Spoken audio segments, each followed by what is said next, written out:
called him the Bulldozer. I'm sure you don't want to hear that, but that is the reality. He was a man of radical fire. Bilioni 71. To the underprivileged, he was a messiah. Mungu akubariki sana.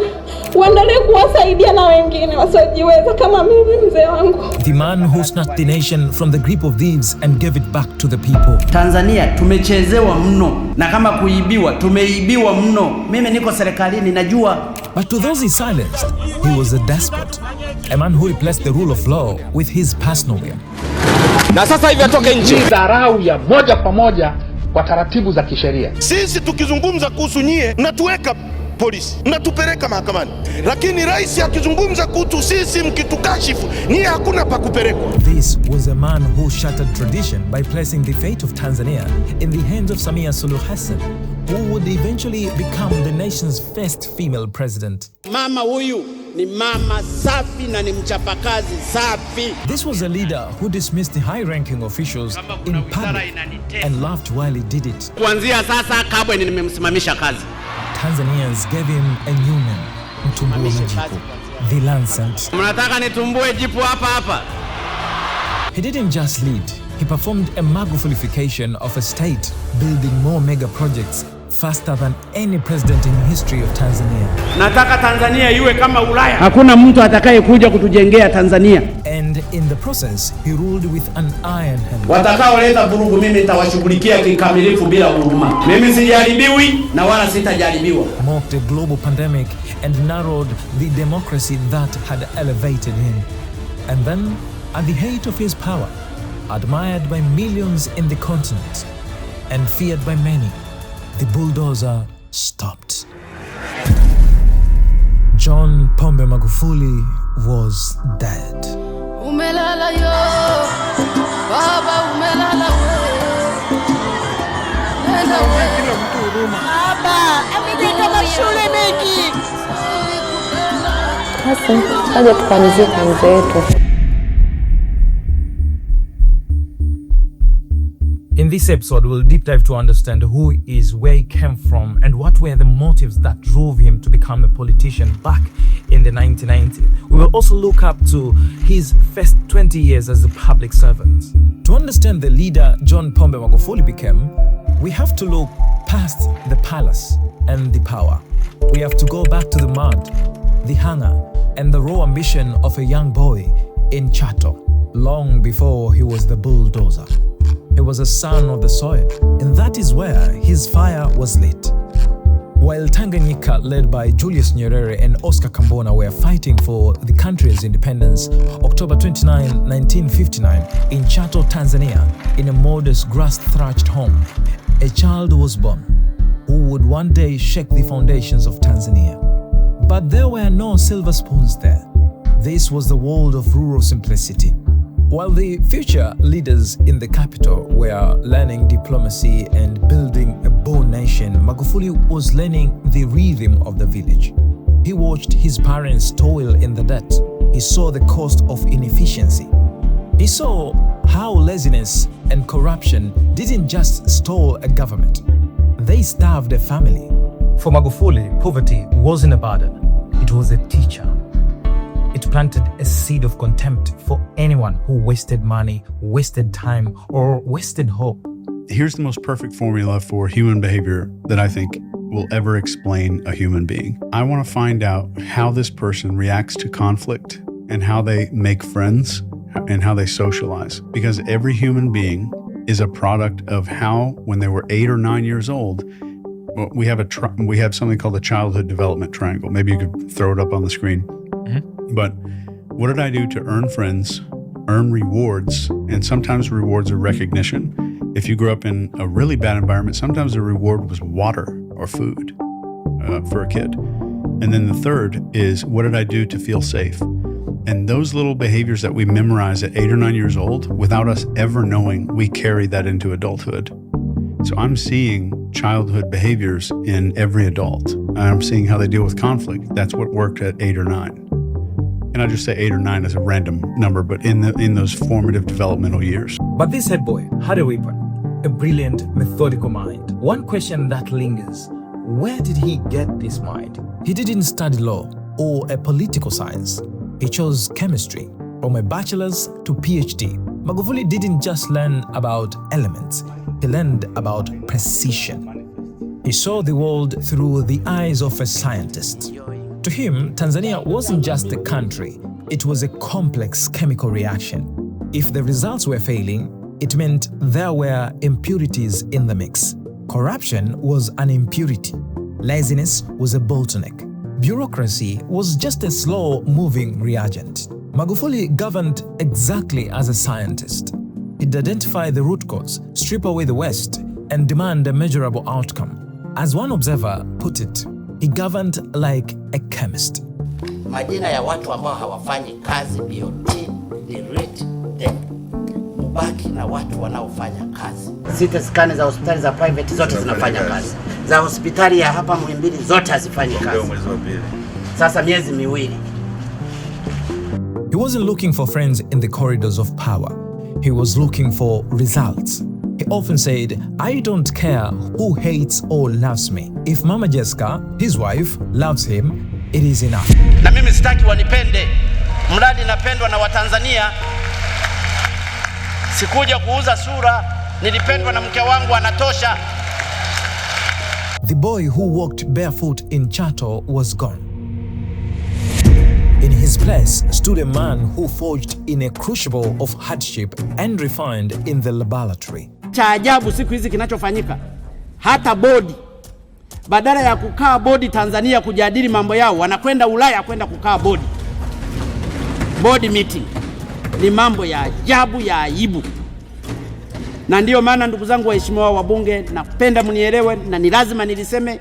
Nisipolisema nitakuwa mnafiki, na mimi sitaki niwe mnafiki, kwani msema kweli ni mpenzi wa Mungu. But science wasn't the only thing that forged him. Before he entered the halls of government, Magufuli wore the uniform. From 1983 to 1984, Magufuli served in the National Service, the JKT, a mandatory one-year service for every Form 6 graduate. And now, head boy and the chemist become a soldier. He learned the nation isn't just built with tarmac and stone. It's built with discipline. He learned the value of chain of command, the necessity of sacrifice, and the absolute of intolerance of desertion or laziness. When Magufuli later walked into a government office and fired everyone who wasn't at their desk, he wasn't acting like a politician, he was acting like a drill sergeant. For him, being a public servant was a form of national combat, and in war, there is no room for business as usual. Let's pause a bit. Before moving forward, I would kindly ask you to subscribe this channel. Your subscription means a lot to us. Most of you who are watching these videos are not the subscribers. So become one of those people who are building this community. And you don't need to search these videos. They will just pop up on your timeline, and your algorithm will just simply find them whenever we post our new episode. And that also being said, please put the notification bell on, so whenever we post a new video, you get to be notified about all our videos. Yeah. So now let's continue with our documentary. According to local elders such as Mzee Emmanuel Francis, Magufuli did not originally dream of politics. He was a focused professional, serving as a teacher at Sengerema Secondary School and later a chemist for the Nyanza Cooperative Union, which was dealing with cotton then. Wala yeye hakuonekana kama baadaye atakuwa mtu wa siasa, hata kidogo. Usingedhani kama atakuwa mtu wa siasa. Recognizing his high level of education, elders in his community approached him, believing he was the only liberator capable of representing their interest and ending their long-standing marginalization. Magufuli accepted the challenge and first ran for office in October 1990 against Fares Kabuye.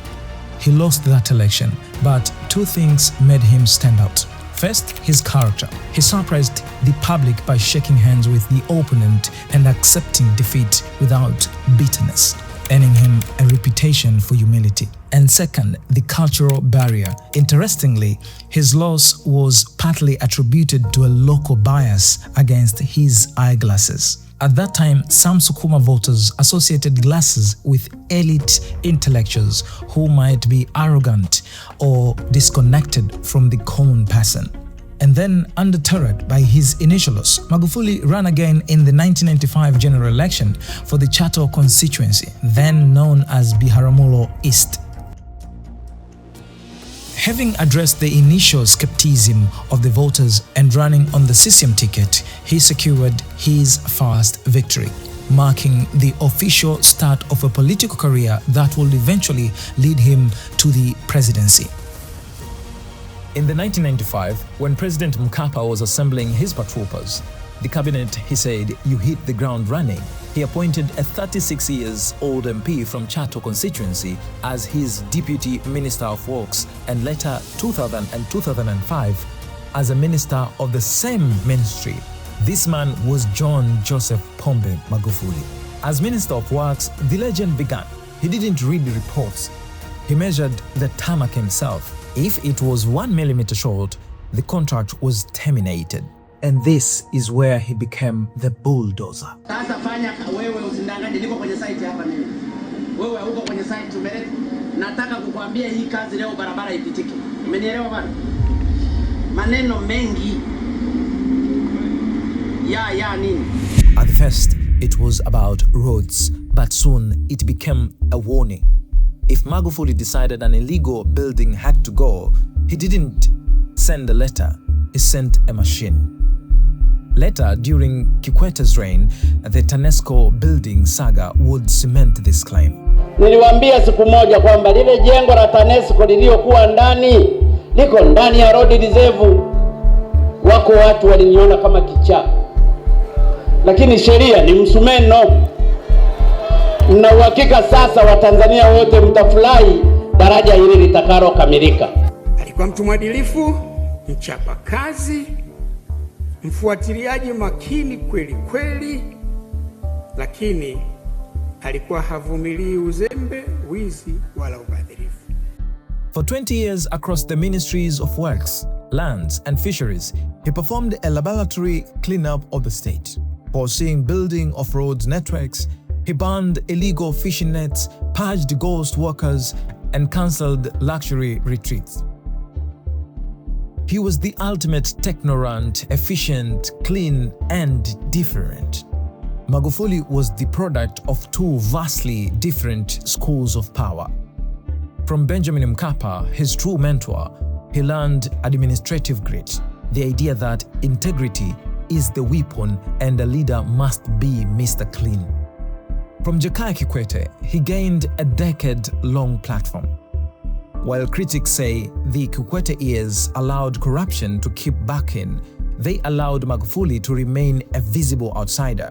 He stayed in the cabinet for 10 years without getting his hands dirty in party scandals. By 2015, Tanzanians were weary of polite politics. They wanted a leader who combined Mkapa's iron and the result they had seen on the roads for 2 decades. Magufuli wasn't an outsider. He was a man who mastered the system well enough to break it. When Magufuli became president, he mixed both lessons, if you analyze carefully his presidency. So from Mkapa, he took strictness and hatred for West, I would say. And from Kikwete, he took the idea of development that people can see and feel. But he pushed both very, very hard. And I think that is why we saw fast roads, railways, bridges, discipline in government, but also some will argue that less space for criticism under opposition. So in short, Mkapa trained him to control the system, and Kikwete taught him how to win the public. Magufuli combined the two into a very centralized president. The reagents were set, the bulldozer was fueled, and the presidency was next. Things are getting hot. The real drama is about to begin. We dive into the election no one saw coming. The internal war within CCM and the 2015 showdown against Lowassa Zukawa. We will witness the bulldozer unleashed. Amri haraka anashindwa kutekeleza amri halali. Usimamishe sasa hivi. Mniambie kama vifaa vyenu havifanyi kazi, mseme havifanyi kazi. Get ready for the episode 2 where the lines blur between the underprivileged president and the brutal Magufuli. Mimi sijaribiwi na wala sitajaribiwa. Haiwezekani tukanyamazishwa na dikteta. Haiwezekani. The real Magufulification begins now. Nilichaguliwa kuaibisha wale ambao walikuwa wamezoea kuiba hela. Thank you for watching this first episode and make sure to follow up on the second episode of this. Dr. John Kwenye siasa makundi lazima yawe. Siasa ni mambo ya makundi. Pombe. Ukitaka kuona kuna tatizo basi ni watu wote wakubaliane kuhusu mambo yote kwa wakati wote. Magufuli. It is July 2015. Majina matano. The heat in Dodoma is heavy. Yaliyopendekezwa na kamati kuu. Inside the CCM headquarters, a political war is brewing.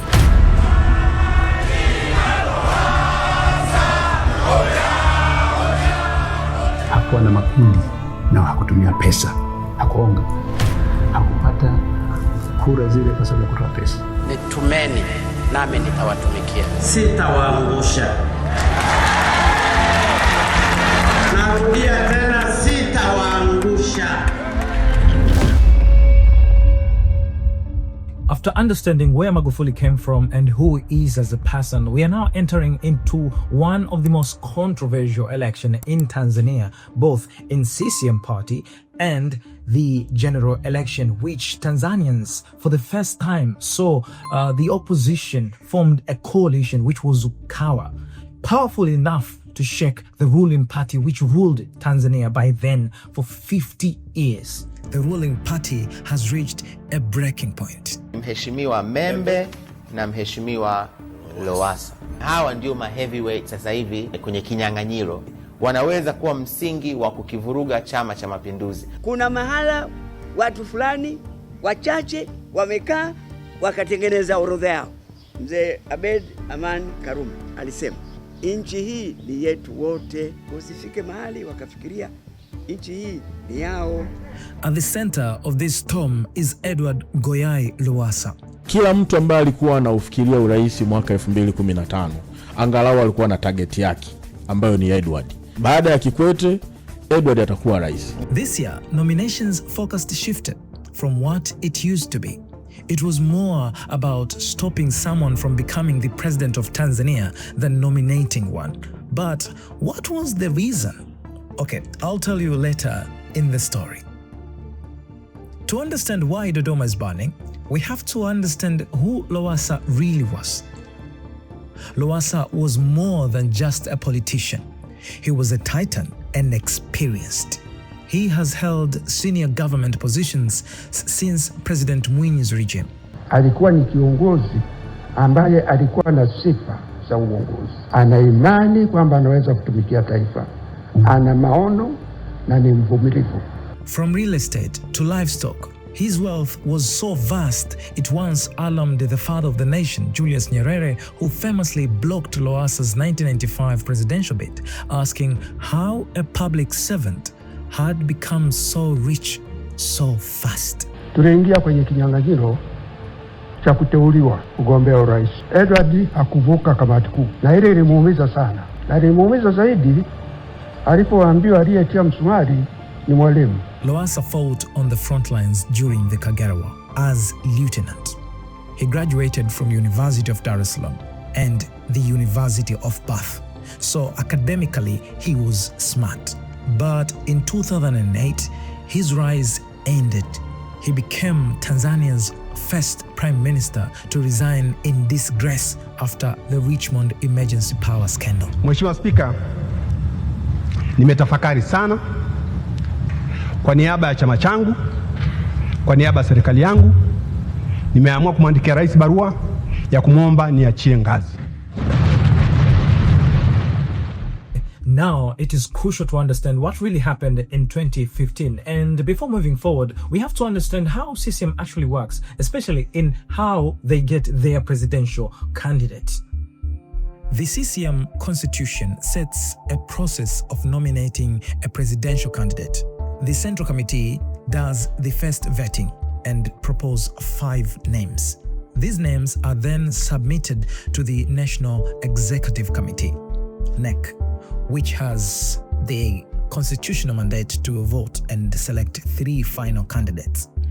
These 3 candidates are then forwarded to the National Congress, the supreme organ, for final vote to elect one that will represent the party in the general election. Now let's get back to the 2015 nomination process. It wasn't just a nomination process like the other in 2005 or 1995. This time it was a political explosion. 38 candidates showed up and said, we are able to lead. Yet in the public mind, only one name mattered: Edward Lowassa. He was seen as inevitable. As delegates gathered in Dodoma, all eyes were on him.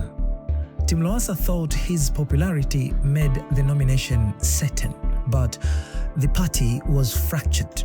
2 camps faced off: Team Lowassa and Team Anti-Lowassa. To understand how CCM fractured into 2 rival camps, you have to look at 2 conflicting schools of thoughts. One side, the anti-Lowassa faction saw him as a liability. He resigned in 2008 and he had fifthly rich image. They feared he would drag the party down. To them, he was a disaster waiting to happen.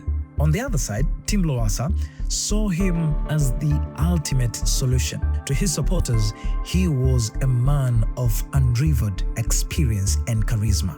They didn't see scandals, they saw betrayal. They believed that after the setbacks of 1995, 2008, the party finally owed him his moment. So as the midnight neared, there was intense debate inside the Central Committee meeting to get the 5 candidates. During this night, they successfully narrowed the names from 38 candidates to 5 candidates who are now going to the NEC. With CCM's dominance, the stakes were huge, shaping the party and maybe the country. This showdown set the scene for what followed. Same night, the Team Lowassa realized their exclusion, and Lowassa's team prepared to boycott the NEC meeting. They protested what they saw as unfair process.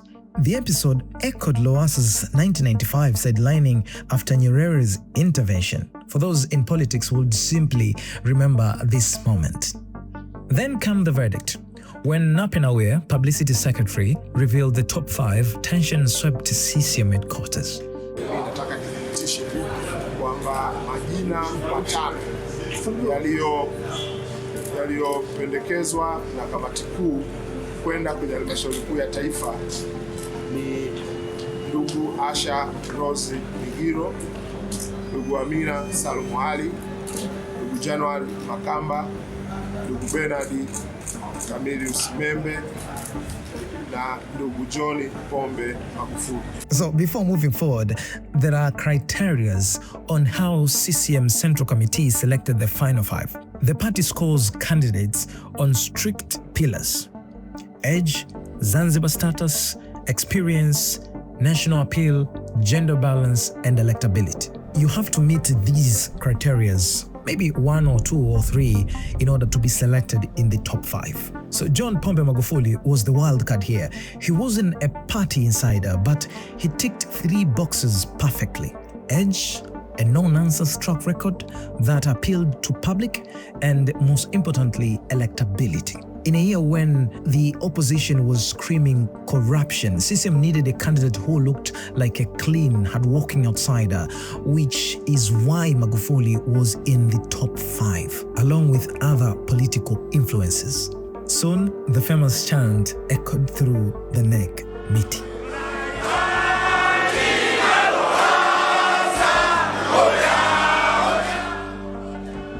President Jakaya Kikwete, party chairperson, faced a tense situation. At that moment, everyone was unsure how to continue the meeting, but they knew they had to move forward. So in the meeting, there were 5 agenda items. First, open the meeting. Second, pass the CCM election manifesto.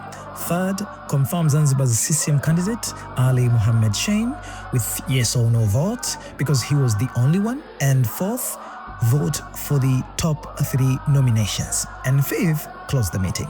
The chairman presented each one. Most NEC members supported Tim Lowassa, and by then, NEC were over 360 in numbers, and they wanted to move to agenda item 4 fast and get Lowassa's name back into the top 5. When the agenda item 3 ended, attention turned to the key 4th item. Energy in the room shifted. After Shein's validation, Chairman Kikwete called a tea break. The break was intended to ease tension before the next agenda, calm before a storm. Literally, you can say that. Tim Lowassa was caught off guard because they were not prepared for this, because the all high table stood and left the meeting room. The Chama cha Mapinduzi CCM has a long-standing tradition of valuing internal debate, a key characteristic that shapes its democratic purposes, processes, and candidate selection. This tradition fosters a culture in which diverse viewpoints are openly expressed and discussed. Na tuwasihi ndugu zangu kuzingatia na kuheshimu masharti na kanuni za chama chetu za uteuzi wa wagombea na masharti ya maadili. Naomba myazingatie ili mrahisishe kazi ya uteuzi. Tujadili tu historia ya mtu na uwezo wake kwa nafasi anayoiona. Isiwe tunapoteza muda mwingi kujadili makando kando. Before voting, the top 5 had to touch base to discuss what can they do to ease the situation. Some of them considered letting Lowassa compete, but party elders, following tradition and how the situation was and the intention, that was never an option. When the doors shut, the contest began. Tim Lowassa launched a 4-hour defense. The elders listened quietly. They followed the old political rule, let your opponent expose themselves. After the debate, the elders replied, one by one. They rejected Lowassa's candidacy. They did not question his popularity. Instead, they cited his weakness, especially corruption allegations during the tenure of Prime Minister and the Richmond contract. They also noted times when Lowassa's interests conflicted with the parties, and this included the 1995 situation, as Msuya noted, and his different values. The 6 elders were Judge Warioba, Cleopa Msuya, who was very articulate, John Malichela, Aman Abeid Karume, and Ali Hassan Mwinyi, and the man, Benjamin William Mkapa. Benjamin William Mkapa intervention was decisive, authoritative, measured, and final. It was like a father in the room. He shifted the discussion from popularity to suitability, introducing what became as the suitability doctrine, the moral axis of the story. The doctrine aligns with political elite theory, in which decisions rest with small influential group that prioritizes the collective future of our popular opinion. It also reflects party institutionalism, emphasizing the traditional dynamics and traditions guiding crucial choices. With that, the voting commenced. Everyone in that room would simply remember what Mkapa said after he finished what he was saying, and that was Lete Maboksi. In disbelief, Lowassa's dream of becoming President of Tanzania ended there, and his team had no options left. The voting process continued. By putting the party's survival above one person's fame, the elders made a way for an underdog, a man known for his record, hard work, and electability. In the end, he faced 2 women, Dr. Asha Rose Migiro and Ambassador Amina Salum Ali. The party wanted to avoid more drama, which is why Bernard Membe and January Makamba, 2 popular figures, were not among the final 3. They had played their cards carefully. Ambassador Amina Salum Ali seemed the most promising of the 3 because of her experience, but her speech at the National Congress hurt her chances when she said, "Lowassa is my brother." Everyone who was there would simply remember this. And that alone was enough to end her run. Then, the voting began, and John Pombe Magufuli, who was unpopular, not even a pro-CCM, and often overlooked, surprisingly, won the nomination. He would now represent the party in what became the most dramatic election in history of Tanzania.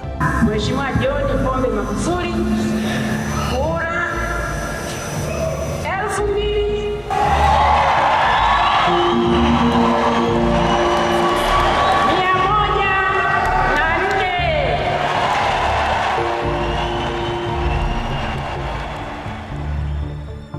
Though unexpected, his victory sparked questions about the true dynamics of influence and power within Tanzanian politics. Hakuwa na makundi na hakutumia pesa, hakuonga, hakupata kura zile kwa sababu ya kutoa pesa. Ni mtu anayeheshimika. Yeye hakuwa na mtandao aliojenga nchi nzima. Yeye akasema mtandao wangu wana CCM. Sina sababu ya kuwa na mtandao mwingine. Ni jambo muhimu sana. This change may indicate a broader trend in Tanzanian politics, where political influence is increasingly determined by internal party consensus rather than public appeal. In the wake of the Dodoma betrayal, the unthinkable happened. Kama baba taifa mwenyewe Sikambarage Nyerere alisema, CCM sio baba yangu wala baba yangu. Edward Lowassa did not go quietly into retirement. Instead, he executed the most controversial move in Tanzania's political history. He crossed the floor. Lowassa and his massive following migrated from the ruling CCM to cower the opposition coalition. The move was a political earthquake, but it was also a paradox. For 7 years, the opposition had branded Lowassa as the face of corruption in Tanzania. Now, almost overnight, he was their presidential candidate. This marriage of convenience came at a heavy price, though. It shattered the opposition's moral standing. Inside Chadema, the shockwaves were immediate. Dr. Wilbur Slaa, the party's longtime firebrand, refused to accept the deal. Na Chadema ambayo tumeijenga kwa damu. Watu wamekuwa walemavu katika nchi hii kwa ajili ya Chadema. Watanzania ni vilema kwa ajili ya Chadema. Watanzania wametumia rasilimali zao kuijenga Chadema. Leo wanashindwa, watu kule wanakimbilia huku. Having run a successful campaign against Kikwete in 2010, Slaa believed 2015 was his turn to lead. Disgusted by the arrival of the man he had once campaigned against, Slaa quit the party he helped build. Kikubwa katika harakati ni credibility. Jina la chama ulichokijenga kwa muda mrefu kisichafuliwe na kitu chochote, na lazima uilinde hiyo credibility kwa nguvu zozote zile. But the Chadema chairman, Freeman Boy, saw a different path. He chose Lowassa's affluence and influence over ideological purity. Mbowe bet that Lowassa's mtandao and deep pockets were the only way to finally break CCM's 50 years grip on power. The gamble partially paid off. Lowassa's arrival brought a historic surge in numbers. For the first time, the opposition won record-breaking number of seats in parliament and took control of councils in all 5 major cities. Sasa mimi ambaye najua kiu ya Watanzania, nitakuwa mwenda wazimu kama eti tutaacha kumpokea Edward Lowassa, kiongozi mwenye nafasi kubwa katika taifa hili, kiongozi ambaye ana wafuasi wengi katika nchi, kiongozi ambaye 3/4 ya wabunge wa Chama cha Mapinduzi walikuwa na muunga mkono, na ilikuwa inaonekana wazi. Hakuna mwanasiasa mgombea urais wa upinzani wa kabla yake au wa baada yake aliyepata kura nyingi za rais au aliyepata wabunge wengi kuliko mzee Lowassa. Na hiyo inakuambia jinsi gani ambavyo alikuwa na ushawishi mkubwa. The last key decision for CCM was to choose a running mate. And this was the job of now the president candidate, who was John Pombe Magufuli. And he presented two names. Niliokuwa nimewachagua wawe wagombea wenza alikuwa ni Mwinyi na Mama Samia. Huo ndio kweli. Lakini muelewe ndugu zangu, ukishindanishwa na mama utashindwa tu. Na ndiyo maana nikamwambia Mwinyi, Hussein, tulia, ngoja niende na mama, kwa sababu mama huyu ni mama safi na ni mchapakazi safi. This choice would later lead to Tanzania having its first female president. It was a landmark moment in Tanzanian history. For the first time, a woman was nominated for the vice presidency on a major ticket. This pivotal shift set the stage for what would follow. By selecting a female running mate, the nomination challenged traditional gender norms, while strategically enhancing the party's appeal to progressive voters, becoming a turning point for both gender, progress, and electoral success. Before 2015, Samia was not widely considered for this role. However, she had a quiet supporter. During the turbulent 2015 Bunge la Katiba, a young member, Paul Makonda, saw her lead meetings with come and bring people together. And this is what he said. Na furaha yote mlionayo inatokana na namna ambavyo mama huyu amefanya kazi. Na mheshimiwa mwenyekiti, tukubali tu. Na hili nalisema mbele ya mheshimiwa waziri mkuu Pinda, tukubali tu. Ikifika huko mbele ya safari, katika ule usawa wa wanawake 50 kwa 50, basi mama huyu ikimpendeza Mungu, tashukuru akiwa makamu wetu wa kwanza wa rais. Asante sana mheshimiwa mwenyekiti. Samia stood out for being Zanzibari and for her agenda, making history for the party and for the strong record, especially during Bunge la Katiba. After Magufuli's death in 2021, Dr. Samia Suluhu Hassan became the country's first female president. Aliyesimama hapa ni Rais wa Jamhuri ya Muungano wa Tanzania, ambaye maumbile yake ni mwanamke. With the ticket set and after these groundbreaking choices, the accidental candidate was ready to face the most contested election in the nation's history. The election became a clash between two sides. Lowassa, feeling betrayed, left the ruling party and joined the opposition coalition Ukawa. For the first time, CCM faced its former prime minister. Tensions were high in Tanzania. Ukawa, backed by Lowassa's resources and a desire for change, stood on one side. On the other hand, CCM was divided and was relying on a candidate who had not yet formed a campaign team. The contest was clear: the wealth of the elite versus the work of the scientists. At this point, John Pombe Magufuli stepped forward to make his first move. As CCM entered the election in 2015, most people distrusted and disliked the party. All hopes were on John Pombe Magufuli to turn things around. It was remarkable that someone who grew up as a head boy in a modest family was now seen as the party's savior. Magufuli's campaign stood out. He not only spoke, but also performed, doing push-ups on stage. This is famously known to show his strength. And he connected with the wanyonge, the underprivileged, or the poor by speaking their language. His slogan was simple and powerful: hapa kazi tu, only work matters. Deni langu kwenu ni kufanya kazi tu. Mchana nitafanya kazi, usiku nitafanya kazi, nikiwa nimekaa nitafanya kazi, nikichuchumaa nitafanya kazi, nikilala kifudifudi nitafanya kazi, nikiwa chali nitafanya kazi. Lengo langu ni kumfanya Tanzania iwe Tanzania ya maendeleo ya kweli.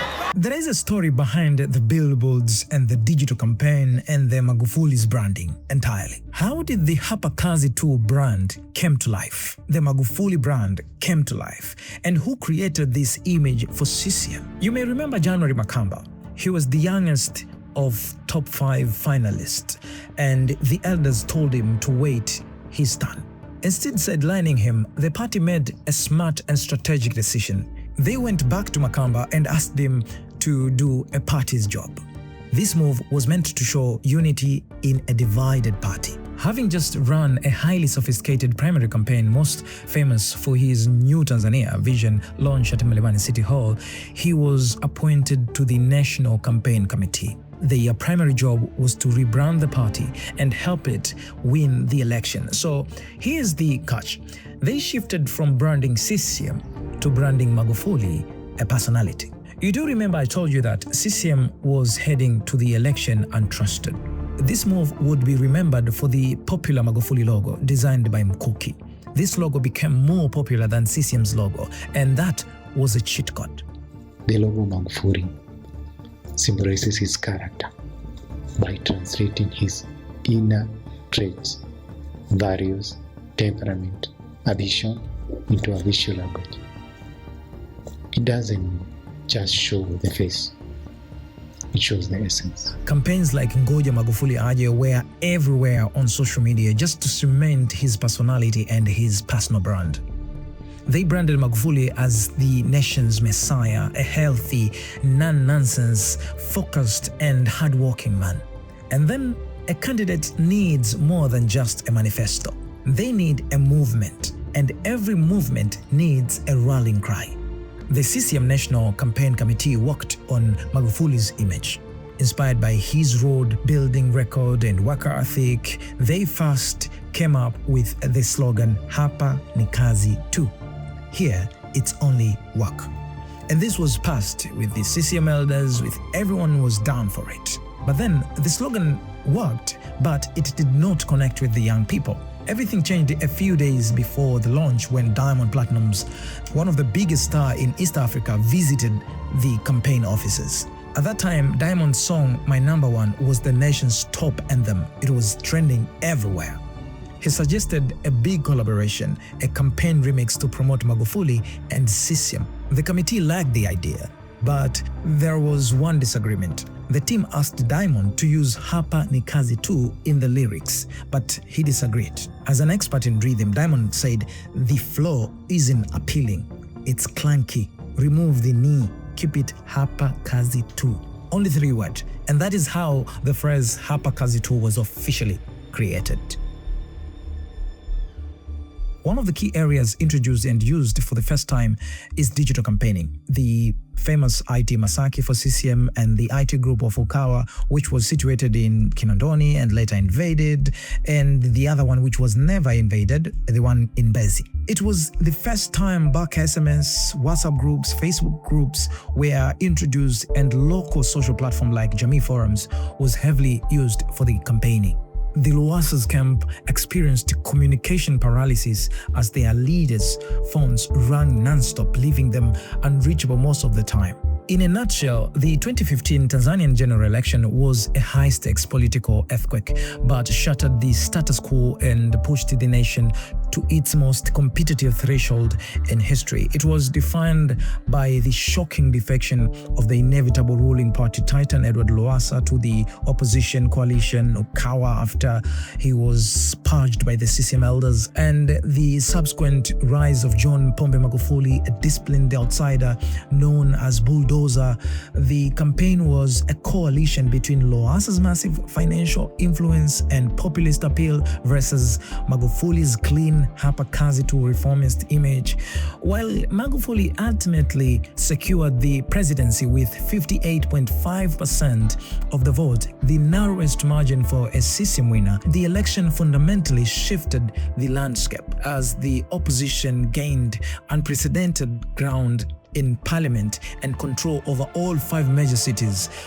But as the celebrations began, a shadow loomed. The oppositions cried foul. Zanzibar's election was nullified, and the man who had been chosen as safe compromise within the party, CCM, was about to show the world that he was nobody's puppet. From the head boy to living in a modest life, to the teacher to becoming a scientist, and then to become a politician for his home constituency in Chato, and then to become deputy minister, and then being in the government senior position for 20 years, he is now ready to become the president of the United Republic of Tanzania. The bulldozer is ready to unleash the Magufulification. See you in the episode 3.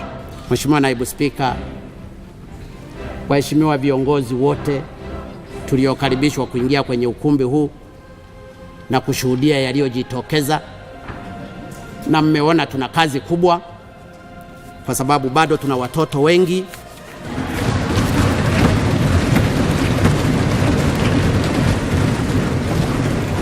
Muendelee kuwavumilia na kuwafundisha, na Watanzania wameona. Tanzania ni tajiri.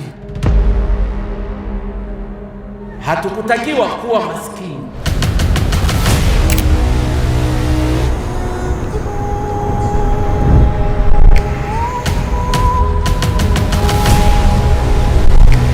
He didn't just say it. For 5 years, he forced the world to see it.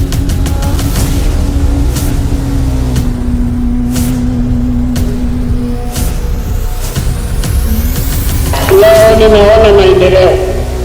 Kwa hiyo Watanzania tukiamua tunafanya. The era of building solutions and breaking barriers. You cannot have meaningful development without electricity. He was basically saying, I know the math and I know we're being ripped off.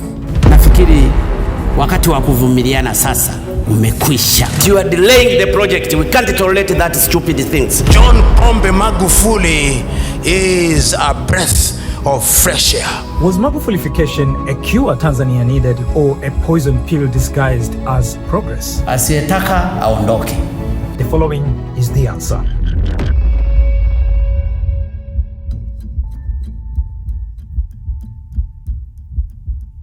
After understanding how he became president in 2015, in this episode we'll deep dive into his presidency and his model of leadership, beginning with this clip. Kwani ninyi hamwezi, Watanzania kweli hapa tumeshindwa kutengeneza science ya kuhiti temperature ya 1500 ambayo ndio boiling point ya silver, ya copper. Yakawa yanatoka tuko kama maji. Tunaweza. Sasa kwa nini tusiinvest hivyo tunachaka? Alafu wa Japani wale wameshasaidia, na mimi wameshanisaidia hapa hospitali kidogo, shilingi milioni 200. Peanut ya hizo wanazo extract kule. Silver is very expensive. Titanium inatengenezea ndege. Ila tuibiwe tu hivyo mpaka siku ya kufa tutachukua fomu basi. Fomu ya nini? Unajua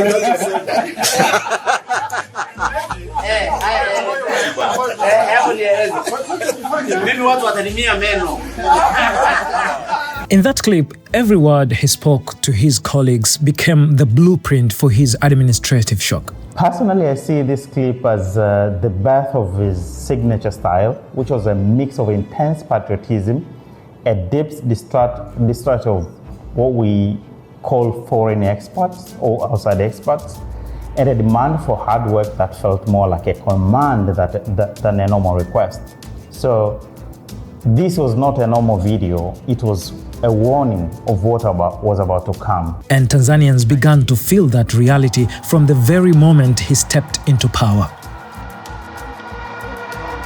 Mimi John Pombe Magufuli, na hapa nitatenda kazi zangu za urais wa Jamhuri ya Muungano wa Tanzania kwa uaminifu, kwa kutimiza wajibu wa kazi hizo kwa bidii na moyo mkunjufu, na kwamba nitawatendea haki watu wote kwa mujibu wa sheria, mila na desturi za Jamhuri ya Muungano wa Tanzania, bila woga, bila upendeleo, huba wala chuki. Ewe Mwenyezi Mungu nisaidie. The scientist, once head boy in Chato, is now the most powerful man in the country. Magufuli is the president of the United Republic of Tanzania. A new era has begun. One day after being sworn in, President Magufuli skipped briefings and protocol. Instead, he walked from the State House to Ministry of Finance. The visit was unannounced. Security teams were unprepared, offices were sparsely staffed, several desks were empty. Magufuli asked for attendance register and demanded explanations for those not at work. Naye hayupo, anaitwa nani wa hapa? It was an early signal of intent. Absenteeism inside government offices would no longer be tolerated. The president framed his authority around presence, discipline, and visible output. 3 days later, Magufuli visited Muhimbili National Hospital. Patients were sleeping on the floor. Diagnostic machines, including MRI and CT scanners, had been non-functional for months. Nearby private clinics were fully operational. This is what caused problems in Magufuli's mind. CT scan za hospitali za private zote zinafanya kazi. Za hospitali ya hapa Muhimbili zote hazifanyi kazi. Sasa miezi miwili. Na watu wanasafiri kwenda Ulaya. Mungu atawalipa wengine. Basi mimi ngoja nimlipie huyu kwa sababu ameniambia hisi yake. The hospital's director and board were dismissed. Following this situation, new management was instructed to restore the machines within 2 weeks. The response bypassed internal reviews. The emphasis was on execution. Within days, equipment that had been idle was back in use. The Iron Man introduced himself. Naondoka mie, tumeleta chuma hiki. On 19th November, he appointed Kassim Majaliwa as Prime Minister. Majaliwa was a low-profile figure. It was very rare to be appointed as Prime Minister for someone who had never even served as a full cabinet minister before. So that's where the surprise came. But it showed John Pombe Magufuli had an eye for talent. We all saw what Kassim Majaliwa did in the 10 years that he was Prime Minister from 2015 all up to 2025. And he became the first Prime Minister since Tanzania entered multi-partyism to serve 2 presidents. He retained George Masaju as Attorney General, maintained legal continuity as the pace of executive action accelerated. President Magufuli was willing to break political norms and traditions in his presidency, and that really defined Magufuli's presidency. On 24th November 2015, John Pombe Magufuli addressed the opening of the 11th National Assembly. 2 developments defined the moment. Opposition MPs boycotted the session, a move the president later dismissed as childish. Na mmeona tuna kazi kubwa kwa sababu bado tuna watoto wengi. More consequential, however, were the announcements that followed. Magufuli laid out a program centered on cost-cutting, fiscal discipline, and an uncompromising campaign against corruption. Tutajitahidi kuziba mianya ya upotevu wa fedha za serikali ambayo inaipunguzia serikali uwezo wake wa kuwahudumia wananchi. Tutahakikisha kwamba kila mtu anayestahili kulipa kodi analipa kodi stahili. This speech served as early blueprint for his presidency, signaling both the tone of governance and the direction of policy that would follow. He broke a lot of norms, he broke a lot of precedents. He was not a person who allowed himself to be confined by political history or political tradition when trying to achieve his goals and his agenda for Tanzania. Days later, Magufuli cancelled the 9th December Independence Day celebrations. Funds allocated for the event were redirected to healthcare, sanitation, and infrastructure. The decision was announced publicly by the President's Director of Communication, then Gerson Msigwa, who is now the chief spokesperson of the government. The 4 billion shillings budget was reassigned to road expansion in Dar es Salaam and hospital equipment for Muhimbili. On Independence Day itself, the president appeared in public cleaning streets. Na ninawashukuru wananchi na wavuvi katika eneo hili la feri ambao nimeshiriki nao katika kufanya usafi. Ni matumaini yangu kwamba Watanzania wengi wataelewa umuhimu wa kufanya usafi katika maeneo yetu, kwa sababu ukweli ni aibu nchi yetu ya Tanzania kuendelea kuwa na kipindupindu katika maeneo mbalimbali, wakati masuala mengine yangeweza kutatuliwa vizuri kwa kujituma tu sisi wa Tanzania katika kufanya kazi zetu. After weeks of review, Magufuli announced a reduced cabinet. The number of ministries was cut from 30 to 19. The rationale was efficiency, fewer portfolios, lower administrative cost, faster decision making. Kwenye baraza hili nitakaloliteua halitakuwa na semina elekezi. Wataelekezana wao kwa wao humo ndani watakapokuwa wanafanya kazi. Ili hizi fedha zaidi ya bilioni 2 ambazo zimetengwa na utumishi tuweze kuzielekeza mahali pengine, hata kama ni kununua madawati ya wanafunzi au zikasaidie kwenye elimu kwa wanafunzi watakaosoma bure na kadhalika. Tutapanga vizuri matumizi ya fedha hizo. One of the key measures of cost cutting was restriction of foreign travel for officials, and another was banning first-class flights for government officials. Diplomatic missions were instructed to represent the state where possible. Within his first 100 days, monthly government revenue rose from approximately 900 billion shillings to 1.5 trillion. Kuhusu hizi siku 100 za utawala wa Rais Magufuli, nitasema ifuatavyo. Ametuletea aina mpya ya uongozi. Uongozi unaojenga juu ya misingi ya waliomtangulia, lakini unaoweka Tanzania katika gia mpya, kwa kizungu wanaita new trajectory, kuelekea uchumi wa kipato cha kati ulioahidiwa na dira ya maendeleo ya 2025. Na ombi langu ni kwamba kila Mtanzania tumuunge mkono. To understand his presidency, you have to understand the governing logic behind it. Magufulification began as a popular phrase, shorthand for speed, discipline, and intolerance for excuses. It quickly moved beyond a hashtag. It became a method of rule, a governing style built on urgency, personal oversight, and the belief that delay itself was a form of failure. At its core, Magufulification rejected gradualism. It prioritized outcomes over procedure, execution over consensus. Supporters saw efficiency and long overdue accountability. Critics saw erosion of norms. Either way, it reshaped how power was exercised in Tanzania entirely. I know that there are some Tanzanians who may think that he's disrupting their agenda. John Pombe Magufuli disrupt their agenda. For if you come into a country and you find a patient suffering from cancer, you've got to subject them to chemotherapy. And when you administer chemotherapy, the hair will fall out a little. There will be some pain. That pain is necessary because there is no gain without pain. There is a sense in which a new English word can be found, the Magufulification of Africa. In fact, I dare say that even my own paper, instead of calling it a call for hygiene in African politics, I would say the Magufulification of Africa. And I would still be right. Magufulification rested on two pillars: nationalist developmentalism and executive action.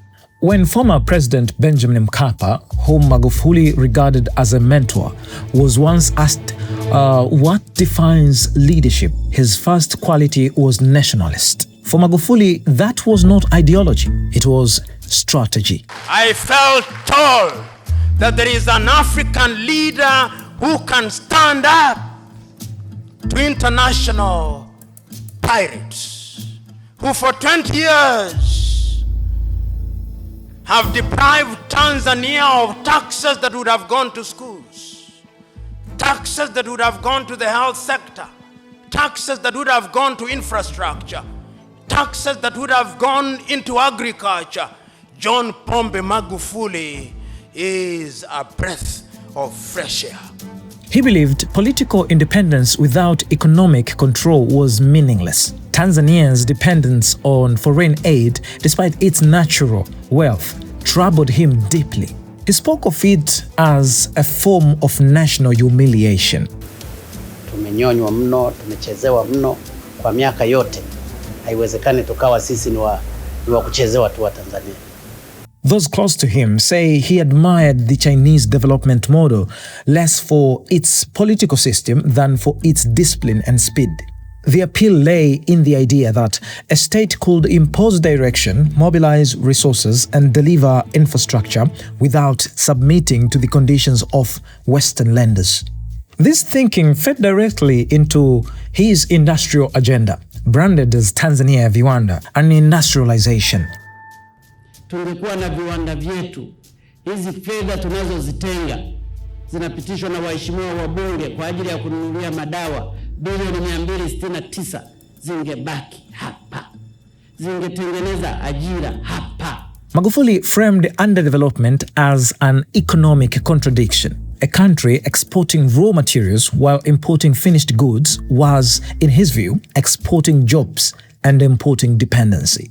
He revived a long-standing ambition associated with Julius Kambarage Nyerere, a semi-industrialized Tanzania. Where earlier efforts relied on ideology, Magufuli relied on enforcement. The approach was confrontational by design. Thousands of manufacturing entities were registered, from small-scale processing plants to heavy industries. Africa produces what it does not consume, and it consumes what it does not produce.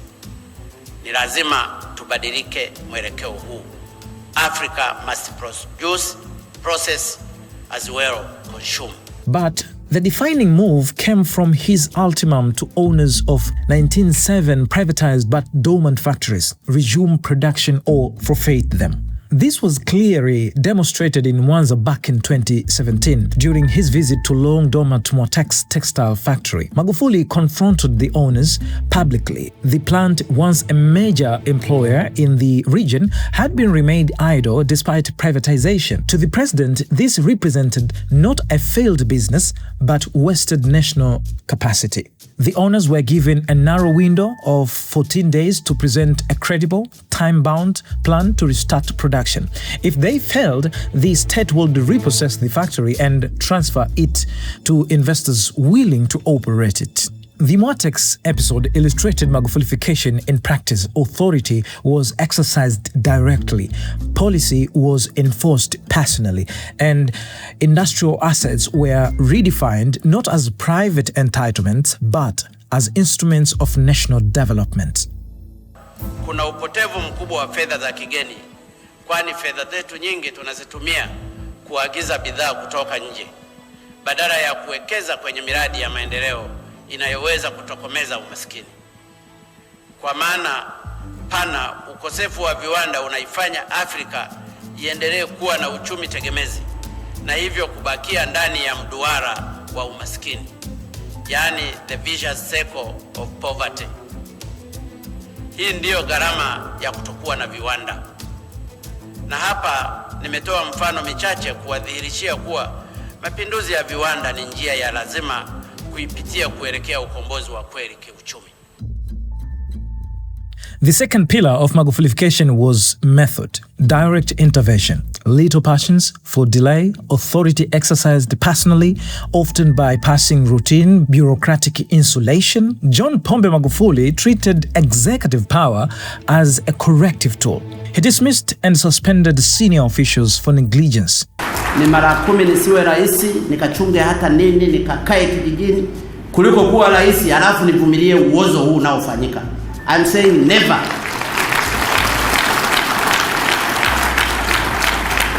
Nitawashughulikia kweli kweli.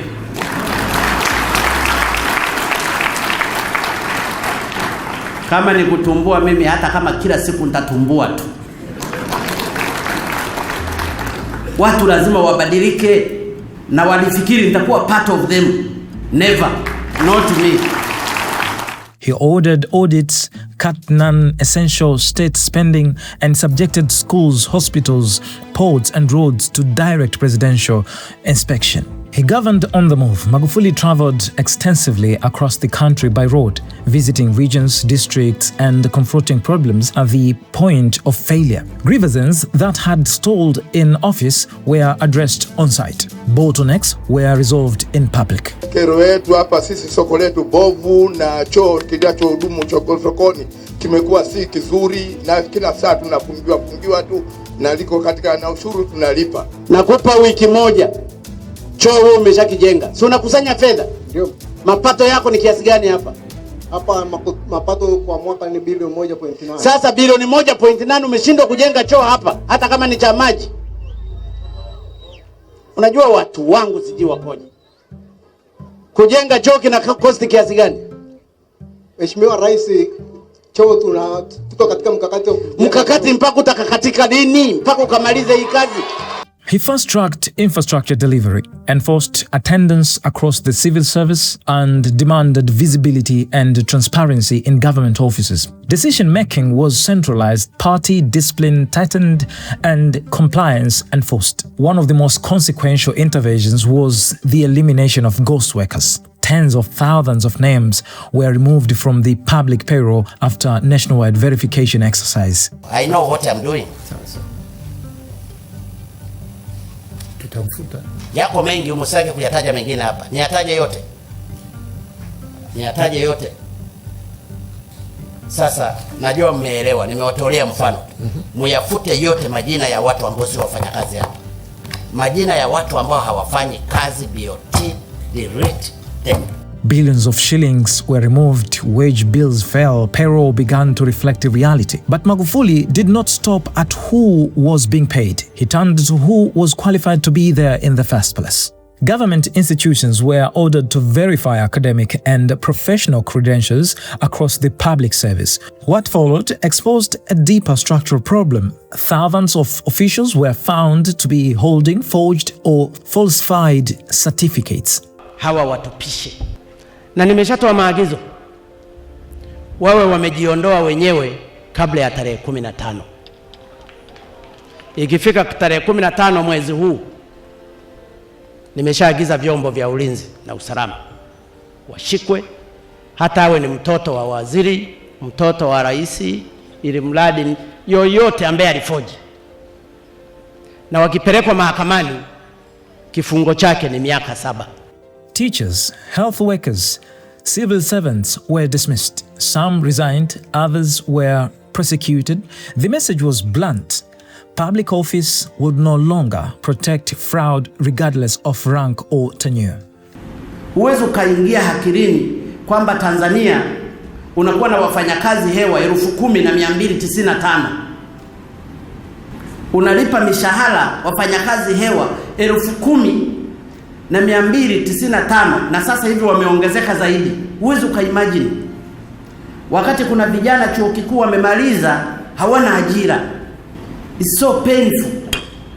Together, these measures reshaped behavior inside government. Attendance improved, professional standards tightened, fear of exposure replaced complacency. For many citizens, this period marked the first time the state appeared serious about merit and discipline. So when you remove those ghost workers, I take example from Tanzania, when you remove ghost workers and invalid credential, produce rapid and visible gains for the issue for payroll, reduce wage leakage, and the sign of seriousness from the center.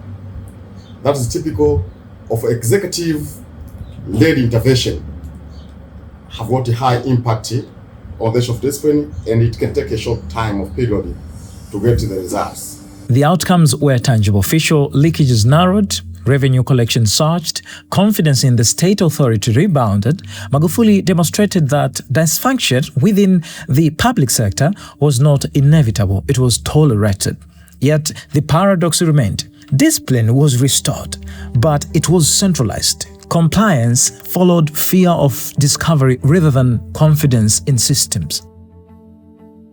Comparisons to China were frequent but misleading. In China, discipline is embedded in law, procedure, and institutional memory. In Tanzania, discipline was personal. Civil servants adjusted behavior because audits were sudden. Enforcement was public and consequences were immediate. The systems worked while the enforcer was present. For John Magufuli, infrastructure was not a secondary policy choice. It was the foundation of state capacity, economic dignity, and national survival. Tunaimarisha shirika la ndege kwa kuongeza ndege. Leo tunazo 8 na 3 ziko tayari, wakati wote zitaingia ziwe 11.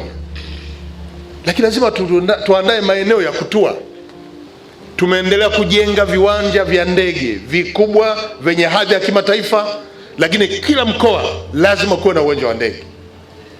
Dodoma tulikuwa na kiwanja kadogo kale, kalikuwa hawezi kutua hata Bombardier, tukaongeza urefu na wenye wote mmeona, ila karibu itokee sasa barabara kuu ya lami. Lakini nataka kuambia hilo ni dogo kwa Dodoma. Tunajenga uwanja wa ngazi hadhi ya kimataifa kule Msalato, na tayari zabuni shatangazwa, mkandarasi amepatikana, wakati wote ataanza ujenzi wa kiwanja kikubwa cha ndege hapa Dodoma. Infrastructure became the organizing principle of his presidency. Roads, railways, bridges, ports, airports, energy systems, public buildings and social facilities were treated as one national project, restoring functionality to the state. Movement, power, administration, and daily life were addressed together, not in isolation. Patakuja miradi mingi sana katika nchi, na inawezekana mtapata miradi ambayo hamjawahi kuipata, lakini mjipange sasa. Mjipange kuipokea hii miradi na muifanye very effectively. What distinguished this period was speed and scale. Tanzania built across sectors simultaneously. Timelines were compressed. Volumes increased sharply. Yet quality was not abandoned. Flagship projects were engineered for capacity, durability, and long-term use, not short-term visibility.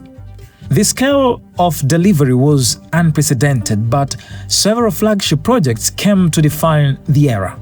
Among them, one project captured Magufuli's governing philosophy more clearly than any other, the Julius Nyerere hydropower project. Here's the context. Magufuli tied industrialization directly to his ambition of lifting Tanzania into middle-income status. Large projects such as the standard gauge railway, all dependent on reliable, large-scale power. At the same time, Tanzania faced persistent electricity shortages. Cities experienced outages, rural areas remained underpowered, energy constraints were already limiting growth and threatening new investments. It was under this pressure that the Julius Nyerere hydropower project was conceived. The decision was Magufuli's, large, ambitious, and controversial. For critics, it was an overreach. For him, it was unavoidable. Umeme wa Tanzania ambao unaproduciwa sasa hivi ni megawatts 1450. Wenzetu Ethiopia itakapofika mwaka 2020 watakuwa na 17,000 megawatts. Sisi hatujajipanga vizuri kwamba itakapofika mwaka 2020 tutakuwa na megawatts ngapi. Na ndio maana tumeamua kuanza kuchukua initiative sasa hivi. Tuachane na umeme wa matapeli. Kwa sababu nchi ya Tanzania imekuwa ni eneo la kuchezewa. Watu wanakuja kuinvest katika umeme, actually ni matapeli. Na umeme utakaopatikana pale Stiglas Gorge mpaka sasa hivi katika kazi nzuri zilizofanywa na wataalamu wetu itatoa megawatts 2100. Kwa hiyo ni zaidi ya umeme unaopatikana kwa Tanzania nzima. Kwa hiyo tumeamua kama serikali sasa kuanza kushughulikia swala la kupata umeme kutoka Stiglas Gorge. Tumechelewa kwa miaka mingi, lakini saa nyingine wanasema kawia ufike, tumeamua tufike. The late Ali Mafuruki once argued that Africa's central development constraint was not ambition or capital, but power. Without energy, growth stalls. Magufuli's Waga followed that logic. You cannot have meaningful development without electricity. Now, France has a population of 65 million people, yet it generates 4 times more electricity, 4 times, than all the 47 sub-Saharan African countries generate for their 805 million people. What that means is that a French person consumes 50 times more electricity than an African today. The fundamentals were stuck. The project was designed to generate 2,115 megawatts, nearly doubling Tanzania's installed capacity at the time. The costs were approximately $2.9 billion, around 6.5 trillion shillings. The timeline was aggressive, 42 months of construction plus 6 months of mobilization. The financing was entirely domestic. Execution was the first obstacle. Few contractors were willing to commit to the scale, cost ceiling, and compress the schedule. Environmental opposition followed. The site at the Stigler's Gorge lies within the Sulu's ecosystem, a UNESCO World Heritage Area, prompting internal concern over ecological impact. Magufuli pressed ahead. He framed the project as an economic necessity rather than discretionary choice. Tukijibana vizuri, tunaweza tukafanikiwa ili tupate umeme wa uhakika katika maisha yetu. Ninafahamu, ninarudia, umeme huu utapata mapingamizi mengi. Lakini niwaombe wa Tanzania tusimame imara katika kuhakikisha mradi wa Stigler's Gorge unafanikiwa.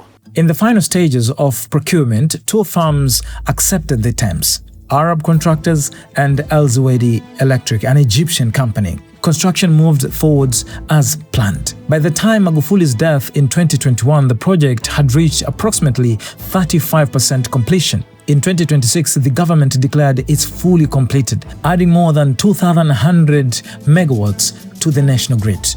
The dam became a defining expression of Magufuli's governing style: high-risk, state-funded, tightly timed, and decisive. The same logic underpinned the standard gauge railway, SGR.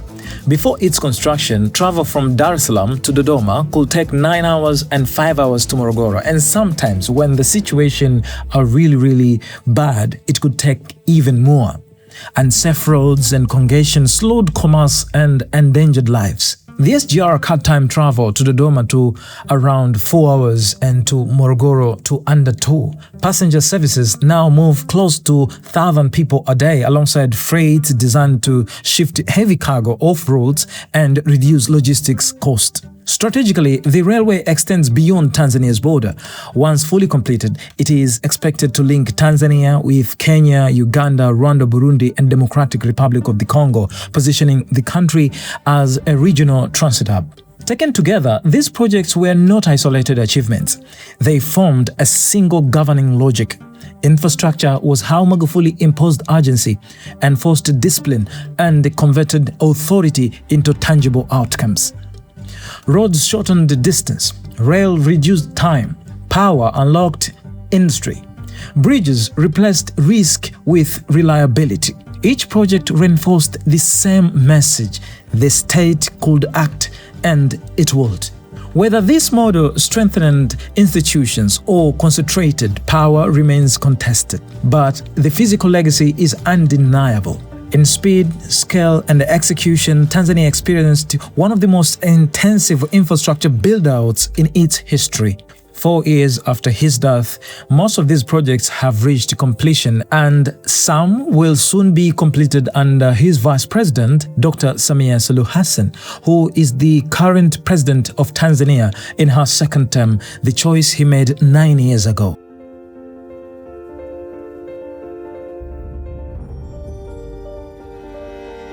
Then, John Pombe Magufuli turned to Tanzania's natural resources. The country was mineral rich, yet fiscally constrained. Na mimi leo kama mbunge wa jimbo la Nzega mjini, ndugu yangu Kigwangala alipigwa mabomu kwa ajili ya Resolute. Tumeibiwa. Wananchi wanataka kuingia pale wachukue, kwa sababu hawawezi kufa kwa njaa wakati mali yao wanachukua wazungu wanaondoka nayo. Haiwezekani. Tatizo kubwa, Mheshimiwa Spika, tangu mwaka 99 wenye kujua tumesema tatizo kubwa ni sheria za Tanzania.